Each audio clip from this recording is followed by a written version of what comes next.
Well, hello everybody. Welcome. Welcome. This is Voices of Pain, Mothers with a Message. What are we? Episode 7, 8 of the year. We're a little off today with that. As you see, I have Cyndee back with me today. Elgina unfortunately had other appointments and obligations and she couldn't make it, but we miss you, Elgina. I hope you get everything done and hope you're feeling better from the last 2 weeks when you and Cyndee were both out sick.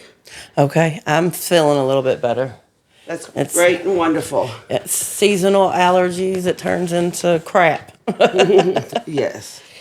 All right, well, today we're going to talk about expectations versus reality of grief.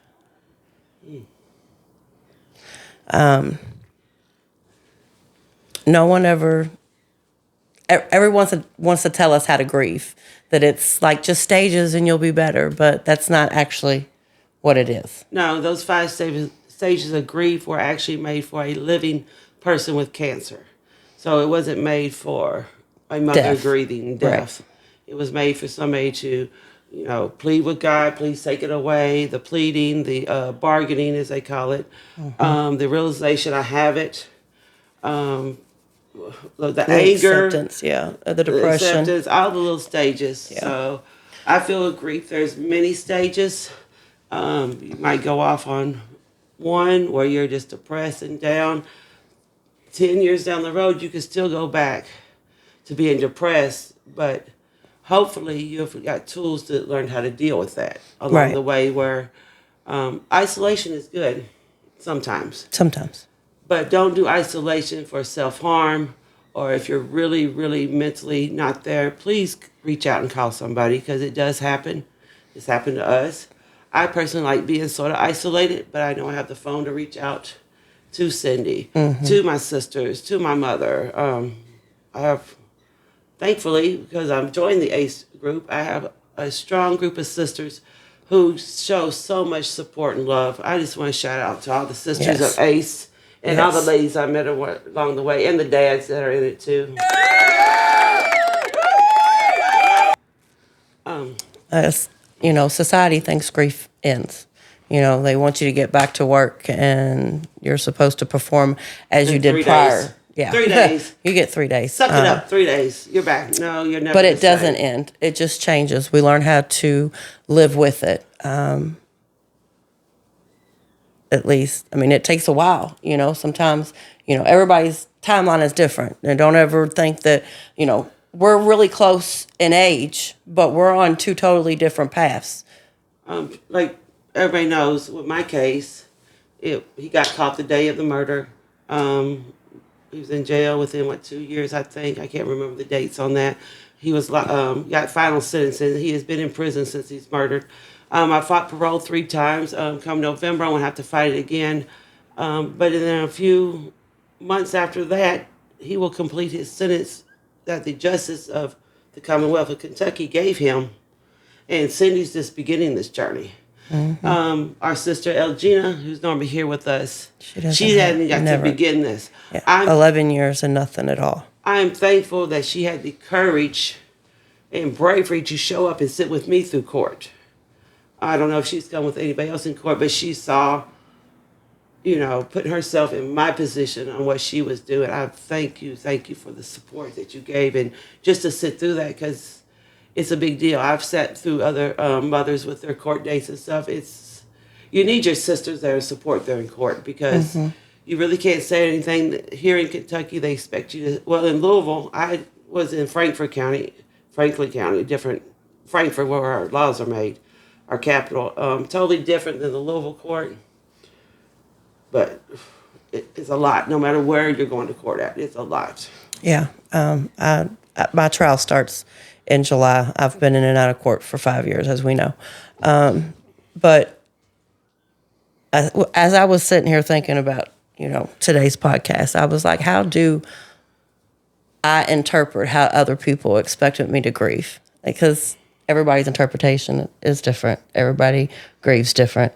Everybody's on a different path because of, traditions and religious ways or whatever. But I sat there and I thought, people want you to grieve quick and silently. But that's for them. Right. That's for so them. that doesn't hurt them, so that they don't feel what we feel or feel like they have to go through listening to us or whatever. And that like circles back around to our first podcast we did, what to say to mothers grieving and what not to say. Our journeys are different. Everybody's at a different stage, but we still need support. My mother just hit 28 years. 28 years without my brother. And you've went 28 I years. went 28 years without my Without your brother, and brother. she's been 28 years without her son. and now 4 years without her grandson.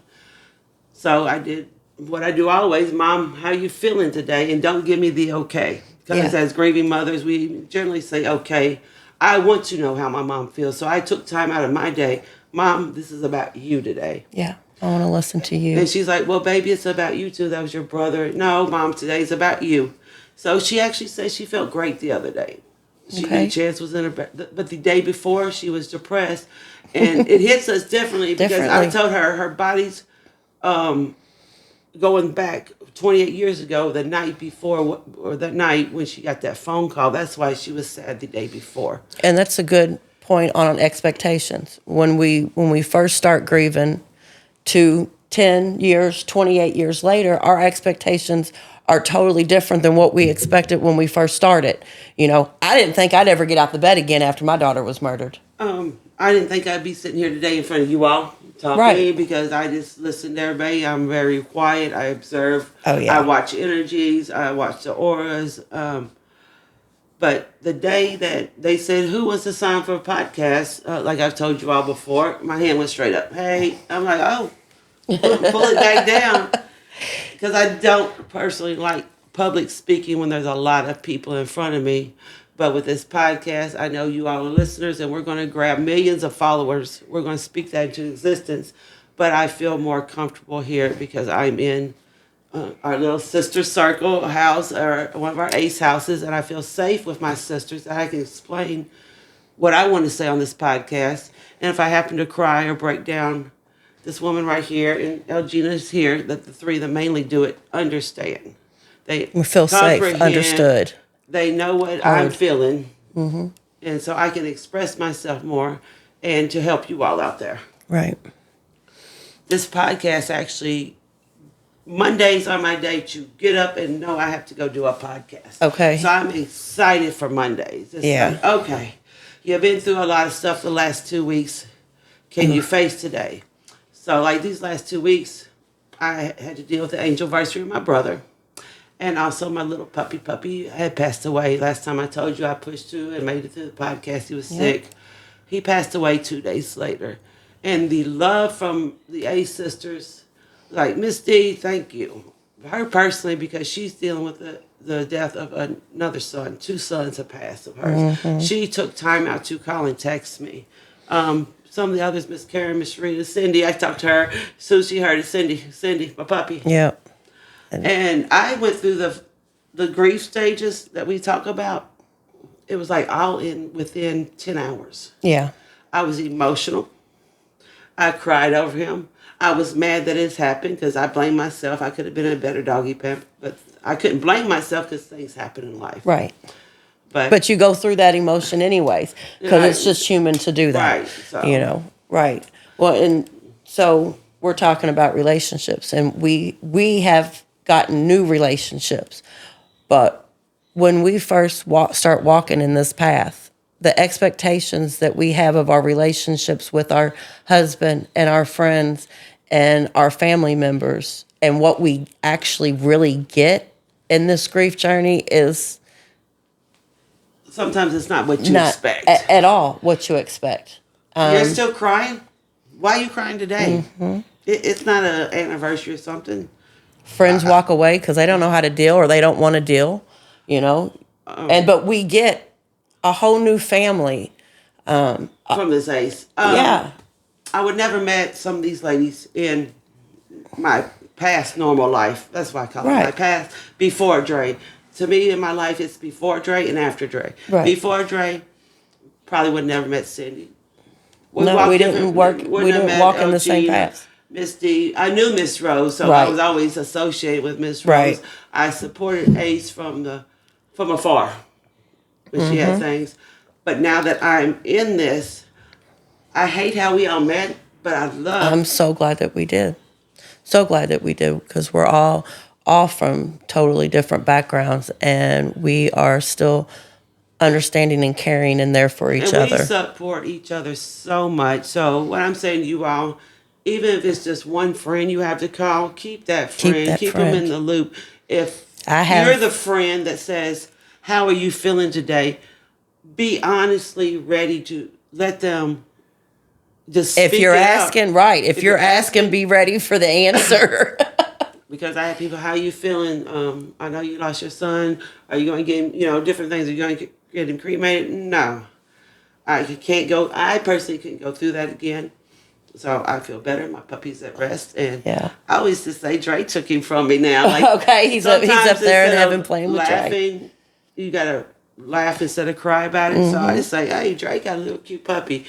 His girlfriend might have the one that went up there, because his girlfriend did pass the same day as him also. Okay, and I know, like, there is a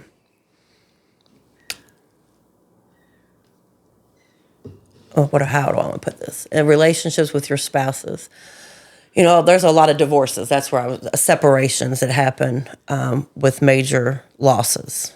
And I was scared of that. I had been with my husband for 10 years. And I was like, wow, I could see us shifting away because we were grieving differently. We had miscommunication like crazy because I didn't understand anything again, but we've been together 15 years now, and we definitely worked through it. I mean, basically was at the worst and looked at each other and said, I don't want to do this with anybody else. And I will say, I think Elgina and her husband Tony, what's been together 30 years. Yeah. 30 years, or more. Yeah, or more. Like, they've been together a while too, and they work together. I am thankful for my partner Jimmy. Yeah. I told him when it happened, I'm different. Mm-hmm. He said, "How so?" I'm like, "This is something you can't fix." And telling that to a man, because men are supposed to love protect us, shield our hearts. The man. And when they can't do that, it's something that they can't do. But like I tell him, it's going to be a process. Mm-hmm. I had to tell him some of my boundaries. Like, if I ask you not to do this, right, please don't do it. Right. It's a whole new life. We are learning new things that we can and can't do. Like, arguments and what triggers. But what couple doesn't have an argument? Right. Arguments have occurred. Right. Absolutely. But we learn to work things out. And at the end of the day, I know he doesn't understand what actually happened. Mm-hmm. But that was his stepson, so he has his own grief. And to me, we're working together with it. We're working together. We come to these meetings together. And I'm thankful that he's one of the men. Him and Mr. Brian, Brother Smith does come. Miss Smith's. We have a few gentlemen. But Jimmy and Mr. Brian are the main two men that come, and sometimes if he doesn't speak, he's listening, mm-hmm. and that's why he's like, "Hey, they did this. Why don't you try this?" Like, he might hear something in the meeting I didn't. Mm-hmm. So. And also they give advice from a man's point of view that us women sometimes do need to hear. Because we're the lovers and nurturers, the carers, and yeah. So, with expectations of grief and the reality of it, I never realized when grieving how much your health gets affected. We'll say, like, we both had our children taken by murder, so that's PTSD. We get triggers. We have night terrors, and a lot of the triggers are living in a city who has a very high rate of murder. It's like you hear where I live. I've heard the gunshots, and I just pray, like, please don't let them die. And then if I hear that they did, like, my first prayer is the parents. Mm-hmm. Not that come join us, but how are you feeling at this moment? My first. I want you to come join us. Unfortunately, I need you to join. I wish we could stop the gun violence, and nobody else has to join, and we could just work together. But unfortunately, it's not like that. Yeah, I have when it all first started happening, I already had PTSD from being a domestic violence survivor.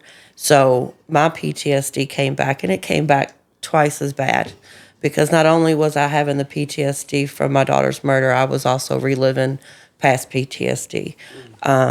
So my flashbacks and intensive thoughts, and I didn't get to see my child scene. I didn't get to, I didn't identify her at the scene. I was at the scene, but couldn't go any closer to the scene. And I can say probably for 6 months, all I did was relive that moment and try to make my own story out of it, because I didn't know what happened. And I'm like you. I didn't know the who, what, when, where, why, and how. yeah, Well, I knew who. I knew what happened, but why did it happen? right, Why was my son up at 8:30 in the morning? He sleeps till, I used to call him on my last break of my work hour at 2 o'clock to wake him up. right. So a lot of things didn't make sense to me. Um, it was just, it's still triggering now. Sometimes people will say, and like your triggers hit randomly when you don't know. Like somebody asked me, can you control your triggers? I didn't know, driving by Kentucky Kingdom, that's one of our amusement parks here in Louisville, Kentucky, that when I drove by it, I would start crying because I thought of me and Dre riding roller coasters, and me and Dre and my mother sat front row. Like, yeah, my mom rides roller coasters at 70 plus years old, front row. And I just busted out crying because I'm like, we'll never get to do this again. Mm-hmm. So what I've done to do that, I avoided that whole area where the amusement park is for about a year. If we drove by it, I knew I was getting close to it. I would close my eyes so I didn't have to see Physically it. see it. I'm better with it now, but it just took time. It just took time. Yeah. When they say time heals all, my mother said, no, the H, it doesn't. No. That was her words. No, the H, it doesn't. But with time, you learn too. You learn to live with it differently. The pain does not go away. Yeah. You were talking about triggers, and Yeah, that's so I had to ride to Allie's apartment that she was at, and my normal routine route I still had to take for other things, and I was unable to. I still had to take it, but I would have, my heart would pulsate, my hands start sweating, I would start crying just because I was on that route that was going towards Allie's house. That was a big trigger for me for a long time. To this day, Saturdays are still bad for me because that was the day she was murdered on. But instead of it being as bad as it was where I couldn't function or breathe, now I take the time out for myself. And, it's been 6 years for me. It took a long time for me to be able to do that. But now I've realized that is my self-care day. That is me to do something that me and Allie would have done, or do something that she would have done with her friends, or something that she liked, or just time for myself. And I will go sit at her apartment where she was murdered and I love, spend hours there. I love how you say, take time for myself, because sometimes we have to stop and get ourselves together before we can move forward. I've heard a lot of people who do speak in this grief course and say they can't speak to us unless they have their cup full and it's running over. So it's like I have to, when I leave here, I prepare for the next 2 weeks to make sure I have enough energy and just good energy around me to actually come on here and speak clearly, where I'm not just, there's days I cry. You see me crying here. We've all cried on here. Yeah. To me, it's like one moment at a time, one day at a time. You're going to be in situations like I was this past 2 weeks. We was at an event. There was people there, and it was a party. We was there. The mother and one of the mothers and daughters and their adult daughter, adult mother, they were arguing. So I was just sitting there and I was like, wow. It just popped in my head. I wish I could argue with Dre. Yeah. And then when the mother had said, I wouldn't care if she died, I wouldn't go to her funeral. I looked at her and I said, you don't know how that feels. So I did not participate in the argument. I said, you don't know how that feels. I removed myself from the situation. I couldn't leave the situation due to the transportation. Right. I went to the balcony to relieve myself. Everybody's like, where are you going? I'm like, I'm going out here Yeah, I to gotta get take my a head breath. together. Okay, And because so for the rest of the event, I ended up staying on the balcony where there were fewer people. I didn't hear the arguments going on. yeah, So that's what you do when you're in a situation where you're triggered. But you release yourself. I needed to get to myself. I went out there and I just started our breathing techniques. I'm like, okay, what would my sisters do if they were here? So sometimes I think of y'all all the time. And like, that's how close we are, this ACE project. Yeah. And our survivor sisters and our healing group. I thought, what would the sisters tell me? Because I wasn't at the place where I could call them either. It was like, I heard in my head, breathe, Lisa, breathe. So I sat out there and just breathed, like just imagine a peaceful place. So my peaceful place, I was at the party, but I was really in my head at a beach somewhere. And that was my happy place. No, I wasn't losing it. I just had to set boundaries around me. I didn't want nobody. And I just sat there and enjoyed the fresh air. The nature was blowing wind. I'm like, okay, let's get this, Right. let's get through this. Like, Yeah. And you have to do that. I mean, either that or you probably and would it's have. not the selfish mode. I was Right. there to enjoy the thing. Other people brought up things like, I don't walk in the room and say, hey, I'm Dre's mom and he was murdered. Like, no, I'm not bringing attention Right. to myself for that. If you know, you know. If you ask, Then I will. prepare for me. I'll tell you. I actually went to an event, and my husband worked for these people, and they was just having a University of Louisville football party. Like, they was just all getting together for U of L. And I walked in, and the things that my husband have told these people are things about what I'm doing and speaking on Allie and healing myself. And when I say healing myself, I don't just mean from grief, because when you start healing, you realize that you have trauma and you have childhood stuff that you've got to work through to completely heal, you know. That was actually one of the questions that we both sort of answered before I asked it. What are some grounding techniques that help you stay present when a memory or a comment sparks intense grief? Yeah. Like, I walked away from the situation with just going to another room. Go and use a bathroom. You need to sit in the bathroom. Like, if you're in a situation where you can't just leave. And that's what, like, the isolation is good. Sometimes it's better just to go home and sit in your own house. Like, after we got done, I went home, we sat in the house, and I was fine. Like, I was fine. So sometimes isolation is very good. But not to where it's like you're thinking bad thoughts, you're doing self-harm. You're staying in your house and not leaving at all. Right. If so, like, I love how we check on each other. We do a check-in on our Facebook page. What number are we at? 1 through 10. 10 being good day, 0, I need help. I need help today.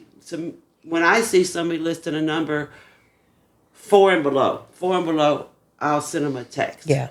If it's really low, Is there anything I can? What can we do? Like, I'm over here. Do I need to call her, Cyndee, to come pick me up, and we need to come over? What needs to be done? So. Yeah. But it's very great to have some type of support system. And if you don't have it where you're at, we'll be glad for you to call us, reach out to us, because Absolutely. I know the other podcast we did, it was supposed to happen, but it almost didn't happen. Yeah. So I had to be prepared to just do the podcast, and I'm thankful Miss Rose came and sat with me. And Miss Nicole was already our scheduled guest, so that was going to happen.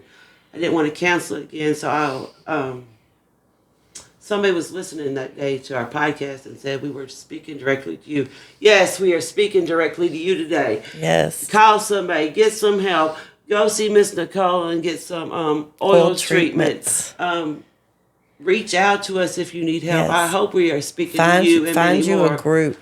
And sometimes it doesn't. You're not going to find the right one the first time. Sometimes you might have to join 5 or 6 groups and figure out which one is for you. We are both members of different groups. I'm with very heavy with the ACE project. We're both in the Moms. It's Moms of Murdered Sons and Daughters of Kentucky. And then Moms We're on both, Demand. Moms on Demand, Moms Demand Action.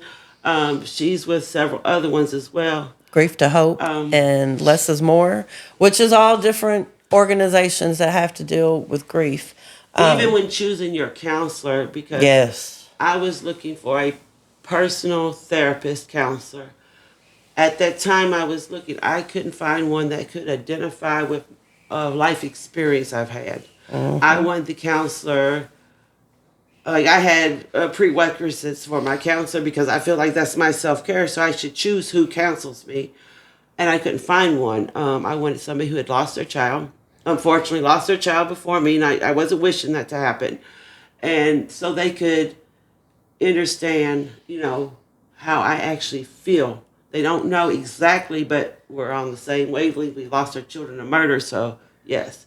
And what I found was I do better with the group because all of our sisters have lost somebody. And this is what works for me. We've added other people, which I'm glad because everybody grieves over somebody. But at first it was just everybody who lost their child to gun violence. And then we did suicide, overdoses, Car accidents, whatever. And then also parents, and it's not just children, spouses like now, spouses and mothers, parents. fathers. So it is opened up to a bigger variety of grief. Sisters and brothers we met, they're along the same journey. Mm-hmm. So absolutely. And just what she did at year 6, don't know if I'll be there at year 6 because I'm 2 years younger than Cyndee. But when I met Cyndee, she said, "You were like me I was almost a year. I was at 10 months when she met me. She's like, you're like me." It was the same thing. You're a crybaby. You do this, this, and this. And yes, we bonded, but we didn't trauma bond. We was like, hey, what do you do? Yeah. I look up to Cyndee. Sometimes she's like, how? I look up to Cyndee because she has pulled me through this. Like, okay, she's a couple years, so it's still fresh. And but I've learned things from you, even with you being they're younger. I mean, I've tried things that you've said. Hey, why don't you try this? I've done those things. And I love that we're at different ages because sometimes our sisters that are older than us have bad days, and we call them. Well, thank you for calling me. So sometimes I just call them out the blue. Hey, at least that's a big call. I do not. I learned this from Miss Brenda Moss. Don't waste my time. Miss Brenda, I know you're listening and subscribing. If you haven't, you need to, and get all your people in Virginia to subscribe to us. Don't waste my time is what some of the things I got from Miss Brenda Moss. So when I do call Miss Brenda Moss, and I feel like I am privileged to have her number and have a personal relationship with her. Mm-hmm. She lost her son, Sean, as well, through gun violence. Miss Brenda, I'm not wasting your time. I want to tell you, keep doing what you're doing because you're inspiring me.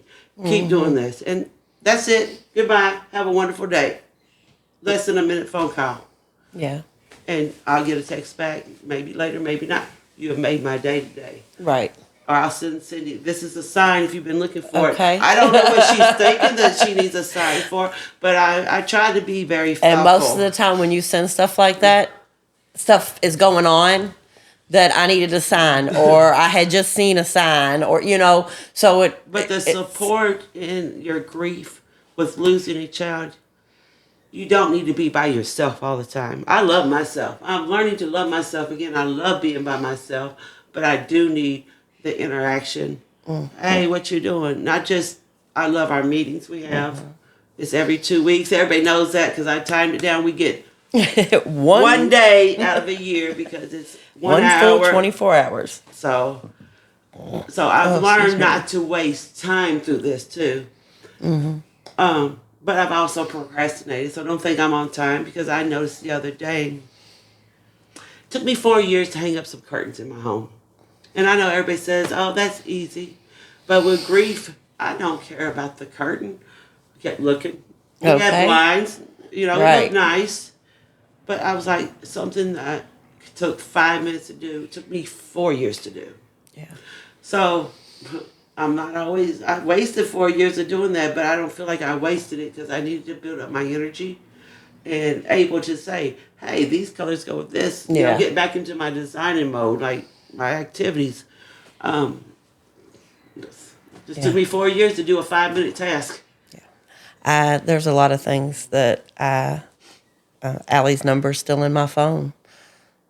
You know, too, yeah. I mean, like that's something that I don't think that I can. I think that I would absolutely have a panic attack if I opened up my phone and went to contacts and she wasn't in there anymore. I've called Dre by accident before. Well, Or I think it was on purpose, but accidental. right. So the first year, that New Year's, we'll start with Christmas.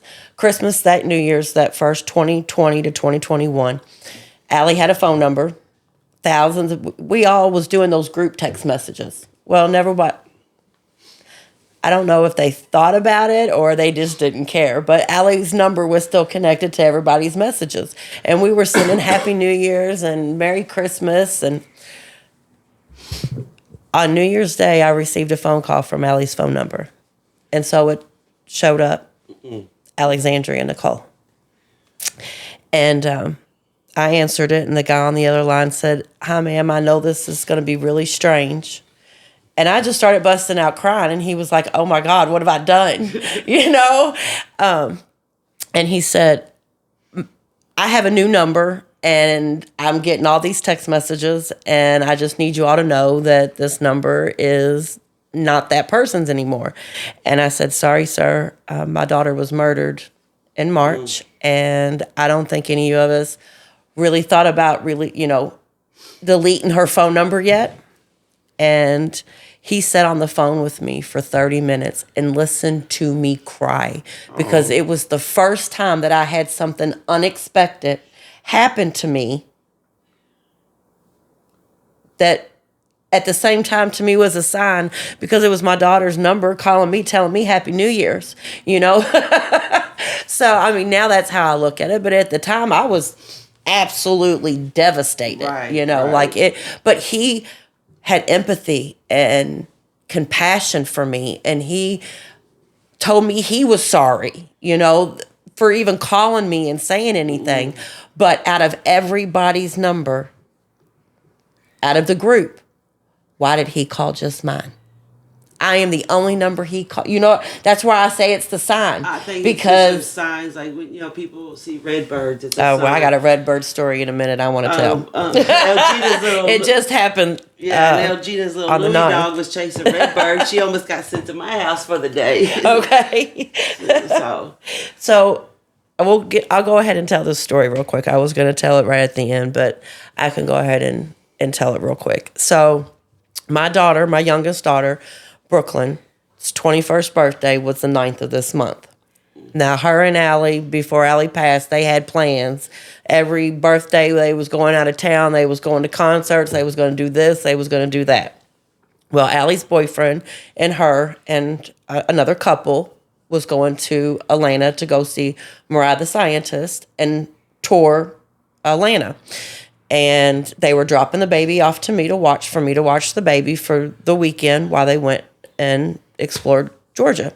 So as she is walking out, we're saying our goodbyes, we're giving hugs, I see a red bird. And I was like, "Oh, Allie, look, there's a red bird." "No, I mean 2. "Oh my shit, there's 3. No effing way." And I'm saying, you all better be proud of me. I didn't say the word because I'm a cusser. Good. Okay. Good. You did good. Okay. We talked about this I before said, we right, come on. I said the cuss word, okay? And Brooklyn looked straight at me and she said, "That's Allie, Essence, and Alyssa." I said, "Yes, girl, they got their bags packed and they are going to Atlanta just like they would have had they actually been here." And when Cyndee told me that day she saw 3 red birds, I said it was Allie, Dre, and AJ going together. Right. But Brooklyn had lost Alyssa and Essence. But just how you before have and a after story, Allie, it yeah. means something. Yours will mean different. Because the 9th, I don't like the 9th. I like May 9th. That's my youngest son's birthday. But the 9ths are hard for me to get through because that's the day of you die. Okay. So when she said, "I saw 3 red birds today," she didn't tell me the full story. I was like, she said it was her daughter's birthday. So shout out to your daughter. Happy 21. Right. Okay. Whoop, whoop. Yeah. She made it. Because that's another part in grief that you don't realize is when, like, I had 3 children who were younger than Allie, and they all had to get to 20, and they all have now turned older than their older sister. That's another thing. With my youngest son, he turned 25. He called me, Mom, it's my birthday, but how am I older than my big brother? Yeah, I mean, it's hard. And that's for us guilt. And their kids. Yeah, and but the kids. What he didn't know, I was praying for the day that he turned 25. It's just something about that 24. Baby, please get past 24. Mm-hmm. Just please do. Yeah. So, I used to pray that they got past 18 because my brother died at 18. Yeah. Wow. And then they make now it's 24. Get past 24, and now live your lives, baby. Live your lives. Okay. Now all of my children are all over the age of 20. And it's just little things that she can tell me, and I can comprehend this. Yeah, like, I understand. I understand you. And I hope that what we were talking about today, you all can resonate with, and you all understand, and that the expectations of grief there is none. Right. Like the last question I had for both of us, how does our definition of recovery change throughout your journey with this loss? Ooh. So me, I'm learning to take better care of myself. I'm treating people how I would want to be treated, but I'm a select on who I speak to now. If I speak to you, what else you say? It's on purpose. With a purpose? With a purpose. I intentionally speak to you. Right. Because I care about you. I might have numbers in my phone that I don't call. I still love you all, but I know maybe the day after the show I need to text Miss Karen. Don't know what's going on, Miss Karen, right now. This it's energy just a feeling. pops. Energy. Mm-hmm. Like it's Miss Karen. Okay, I'm gonna call her. Like, I don't know. Hey, Miss Karen, love you. Hope you're listening to this, but I feel I need to call her. So that's what I'll do. So I always just hope that what I do, maybe you do it. Like, I always want another Lisa in my life. Mm-hmm. I want another twin to do that to me. And I do have my sisters, and they show up in different ways. Cyndee, what? I told her the first day she called me when the doggy died, I can't talk to you right now. And she understood. Completely understood. And she took the whole conversation over. She was like, okay, this, and this. It lasted like 2 minutes. I'll call you later. And that was it. Like, I just wanted to let her know I was there if she needed anything. I love that. She's like, okay, what do you need? Are you anything? Do you want to talk? I was like, I can't talk right now. Okay. Well, I will hold space. I love you. And this, and this, and this. And she like, we usually tell each other something silly, jokes or something. Mm-hmm. Because sometimes you just got to take time out and laugh. Like they say, take time out and smell the roses. Miss Rose, we love you. We feel your energy. I'll be here, but take time out, like, for yourself. Mm-hmm. It's not being selfish is what I'm pushing today. If you're mad, I chose to be mad for a day. I didn't like being mad all day. I'm like, you know what? I'm angry today because my son's life was stolen from me. So let me just be mad all day. So I actually took a day to be mad all day. The wind blew wrong. I don't like that. It did nothing for me. Right. I was mad all day. It did nothing positive for me. So the next day I was like, I choose not to be mad today. I'm going to be happy. I'm going to smile. It's all about the choices. Like we I'm told those young men we support it. It's about your choices you make. Sometimes people will just push you. I know one of our sisters had to leave a job. Sister, I'm with you because before my eye injury, I had 12 jobs in 10 months. And I don't do that. I work long-time jobs, 10 years here, 5 years here. I had 10 jobs. I was not happy, and I walked out. I was not liking the situation, so I walked out. So I would tell you, we've been there. Oh, yeah. If you need to talk to us about it, you can call us. Or even if something new happens, like I called our sister Letha one day, mad over a cigarette. I wasn't mad at the cigarette. I was just mad. Mm-hmm. She calmed me down. I took an extra 30-minute break, and like that's why I'm like, you need support. Like we support each other so much. So my walk when it first started, I just wanted somebody to fix me. Like I didn't want to do the work. Yeah. I just wanted you to snap the finger and I'm fixed. Sure. And 6 years later, I'm working on me. and I'm taking time for me, and I'm doing self-care, and I'm doing journaling and meditation, and I'm putting myself in all these different groups and working and volunteering and giving my time to, because that's what makes me feel better now. Right. I will say I'm prepared to speak, which I just said in the whole podcast. I don't like speaking in front of. Miss Rose said she needs somebody to speak at one of our other organizations. She's like, "Are you ready?" I said, "I guess I'll do it." She called me back. She's like, another sister stepped in, but we're still going to need you. So that, to me, I'm preparing for that. Yeah. I got to write something out to say. I'll probably call you and repeat and it we're to gonna you. and we're gonna work through The it. thing of it is, I know Cyndee will be in the crowd, so that will help me. Just look at her. Like, I'm just talking to her right here. Hey, da-da-da-da. If I write it down, just look at it. But I need to speak it out because there's too much gun violence. We do these walks. We do these support systems. We do the things Sharita did at our African American Heritage Center. She spoke to the youth. Me and Cyndee, in our other moms group, we're participating. It is Derby time here in Louisville, Kentucky. We're walking in the Pegasus Parade this year. First time with the moms group. And that will be our first walk in the Pegasus Parade. He has been trying to get us in the Pegasus Parade for years, and there's always some obligation or some little thing that kept us from being able to do it. It's full. We have all the participants, but we would love for you all to come out and watch and support when we come by. Just to get out the house that day. Your sisters will be walking too. So I wanted to go over just a couple more things because we are at like 41 minutes. Yes. Parenting other children while grieving. That's a big one, and that's one I didn't even expect. I sucked. The first 2 years of it, I completely sucked because I was in my grief. It was my child that I had lost. I sucked. And I'm so sorry to my kids. And I've, since then, we've worked on this and we've talked and we've opened up, but I sucked. Like I was not the parent that I thought that I would have been during this. So much things happened with Dre, things with my daughter, things with my other son. It was hard to just be a parent and keep it together. So I sort of just prayed for them. Was scared when they called because they were the ones who called me when Dre died. So even being around other children, due to the things that happened to me, it's like, I love kids. Don't get me wrong. Look, kids, animals, because kids say the sweetest things. Animals. And look, there she is. She pops up. Miss Rose is a little puppy, little Jazzy popped up, but animals do things. It sort of bothers me being around a large group of children now.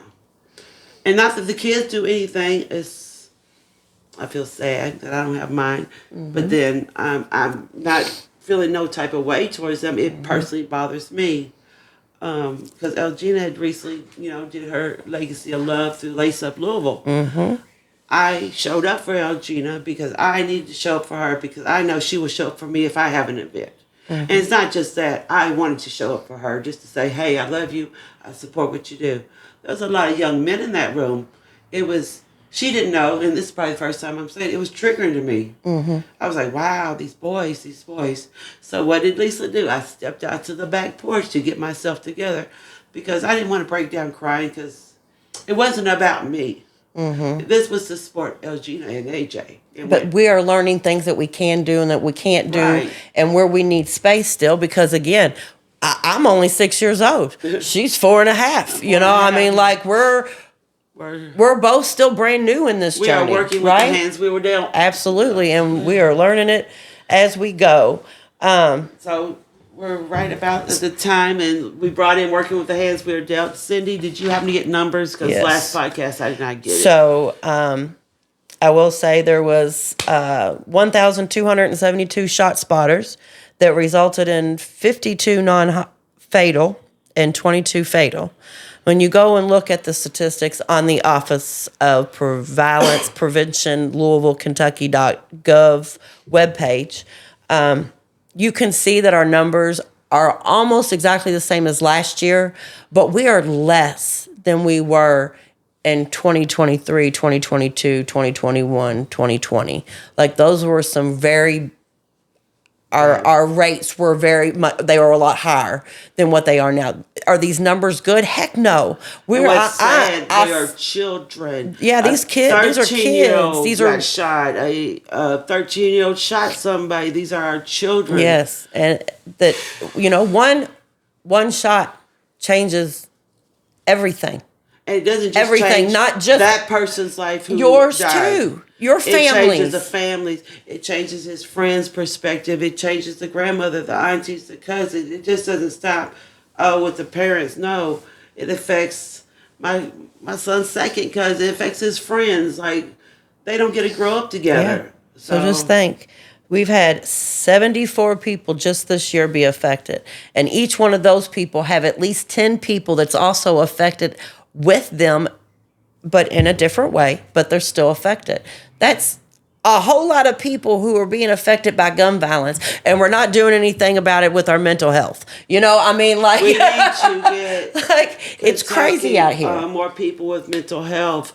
Get these children. I know the ACE Project offers several things for the children. They have the Men in the Making, the Acepreneurs. Those are young men and girls. Young men. Yeah, it's ladies and young men. The prom thing where these girls learn to make dresses. So there are organizations out there. And those are just ACEs. There's multiple other organizations and nonprofits that's out here trying to work on the ground, that's got their feet on the ground as well. Like there is a lot of people out here who's actually trying to help, to make a change, to have a voice for those who no longer have a voice. Let's go ahead and take our minute. Let's have a moment of silence. For silence. This is for everybody going through anything right now. Yep. And birthdays and angelversaries. Anything. So we're going to have a moment of silence.